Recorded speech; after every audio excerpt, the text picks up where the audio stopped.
Now that we have our new beautiful geodatabase, we want to populate it with some data. And so we're actually going to be using some data from Arizona, from Maricopa County in Arizona. That's what's going to go in our database, and that's the data that we'll be working with in today's lab. So we can, now if we go over here to this My Work folder, we see, oh, we've got this guy here, this Lab 1 geodatabase. And if we right click on that guy, we can go down here to import, and we want to import feature class multiple.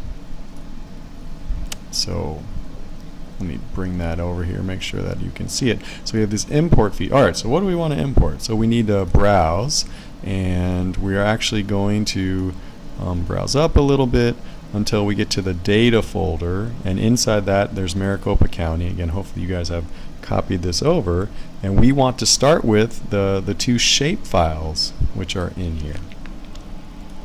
So we highlight those guys, we click on add, it'll think for a little bit, and then we're going to say OK, and it'll think a little bit more, and once it's done thinking, we should get, there we go. Alright, finally made it. Now if we can expand this guy, and we see that there are these two additional shapefiles which have been brought in.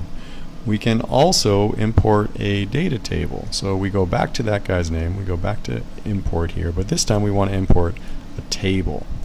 And the table we want is in that same folder. It's called census data. So we add that guy, and we want the one with the $sign on it. We add that guy.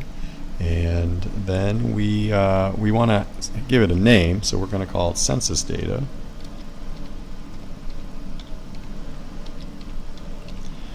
And this is all the stuff that's going to be brought in, right? So this is all the existing data, all the existing fields or columns in there that will be brought in, and that's great for us because we want to play with all that data. So then we say OK. There's no expression or anything we need to do. We have to say OK, it's thinking, it's table, and so, and now we see that we've got the census data has been brought in. If we want to, we can change these names, right? These are real long names, and so we can just click on these guys, and we're going to call this guy cities, and we're going to call this guy tracks. These are for census tracts. Fantastic.